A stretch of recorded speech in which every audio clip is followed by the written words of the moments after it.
Halo anak-anak, selamat datang di video pembelajaran Bahasa Indonesia hari ini. Pernahkah kalian merasa bingung ketika mencoba mengikuti petunjuk yang rumit? Nah, disinilah teks prosedur menjadi sangat penting. Pada video ini kita akan membahas pengertian teks prosedur, ciri-ciri, struktur, kaidah kebahasaan, serta tips untuk membuat teks prosedur yang baik. Mari kita simak bersama penjelasan berikut hingga selesai.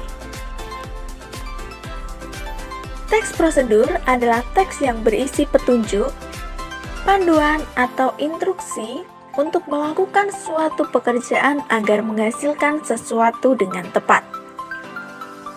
Tujuan teks prosedur adalah memberikan arahan yang jelas agar pembaca atau pemirsa dapat mengikuti langkah-langkah secara akurat. Teks prosedur biasanya memuat ajakan, perintah, dan larangan. Agar lebih mudah mengenali teks prosedur, berikut ciri-cirinya. Yang pertama, berisi panduan langkah-langkah yang harus diikuti secara jelas. Yang kedua, memiliki aturan khusus terkait bahan atau kegiatan yang digunakan. Yang ketiga, tersusun secara urut dan teratur, sehingga memudahkan pembaca atau pemirsa untuk mengikuti prosesnya. Dengan ciri-ciri ini, teks prosedur membuat kita melangkah dengan pasti tanpa bingung harus mulai dari mana. Pada teks prosedur memiliki 4 struktur. Yang pertama, pendahuluan atau pernyataan tujuan. Bagian ini menyebutkan tujuan atau apa yang akan dibuat. Buatlah bagian ini menarik agar pembaca tertarik untuk mencoba.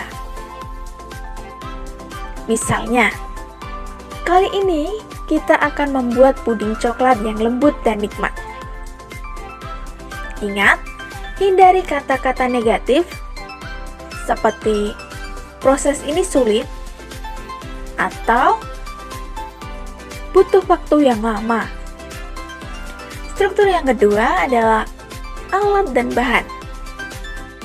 Pada bagian ini, tuliskan alat dan bahan yang diperlukan secara rinci. Pastikan semuanya disebutkan dengan ukuran yang akurat agar hasilnya sesuai harapan. Contohnya, kamu membutuhkan 1 liter susu cair, 1 saset agar-agar, 3 sendok makan gula, dan 50 gram coklat bubuk. Kemudian struktur yang ketiga adalah langkah-langkah. Inilah inti dari teks prosedur. Langkah-langkah harus ditulis secara urut dan kronologis. Gunakan kata penghubung seperti kemudian, setelah itu, atau berikutnya untuk menunjukkan urutan. Struktur yang terakhir adalah penutup. Akhiri teks prosedur dengan ucapan selamat atau motivasi. Misalnya, selamat mencoba dan nikmati hasilnya bersama keluarga tercinta. Kemudian, agar teks prosedur lebih mudah dipahami, ada beberapa kaidah kebahasaan yang perlu diperhatikan. Yang pertama, menggunakan kalimat ajakan, perintah, atau larangan. Seperti contohnya, aduk hingga rata atau jangan panaskan terlalu lama.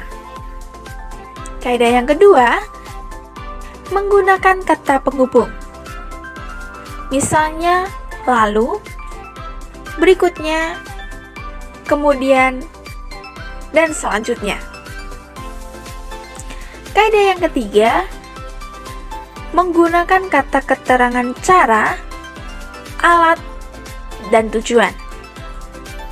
Contohnya, campur semua bahan menggunakan blender agar hasilnya halus.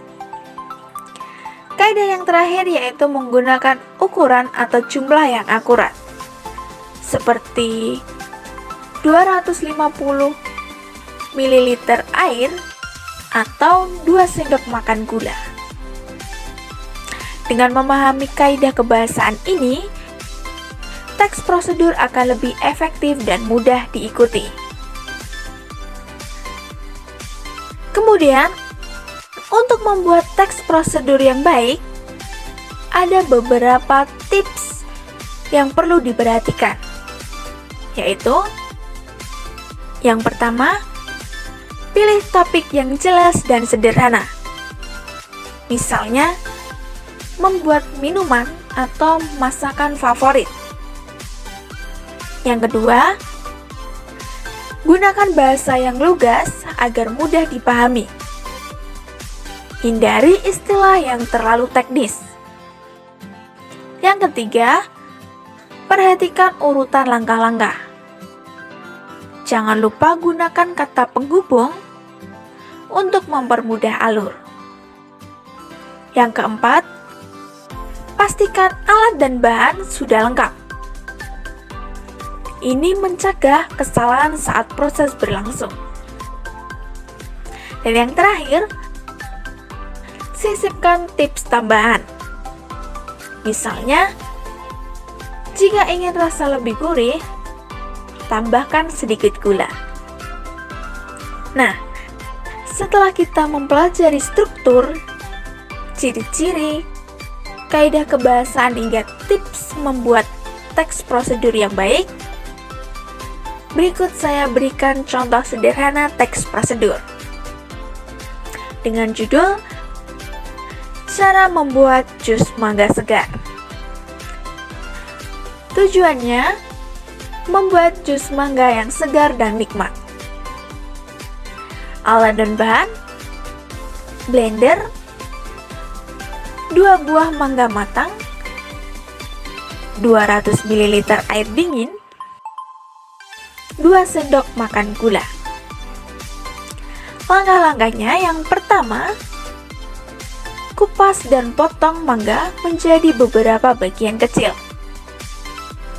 Yang kedua, masukkan mangga ke dalam blender, tambahkan air dingin dan gula.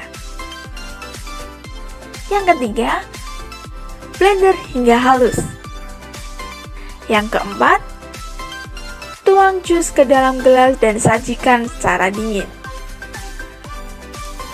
Penutup, selamat menikmati jus mangga segar buatan sendiri.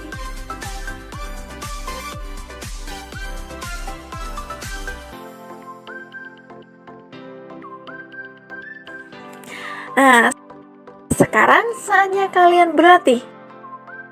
Cobalah buat teks prosedur tentang kegiatan yang kalian suka, seperti membuat makanan atau minuman favorit, menanam bunga, atau menggunakan alat elektronik. Tuliskan dengan rapi dan pastikan semua langkahnya berurutan. Kalian bisa berbagi hasilnya di kolom komentar. Hari ini kita sudah belajar banyak tentang teks prosedur, mulai dari pengertian, ciri-ciri, struktur, kaidah kebahasaan, hingga tips dan contoh. Semoga video ini dapat membantu kalian memahami teks prosedur dengan lebih baik. Terima kasih sudah belajar bersama saya hari ini. Jangan lupa untuk terus berlatih menulis teks prosedur di rumah. Sampai jumpa di pembelajaran berikutnya. Tetap semangat belajar.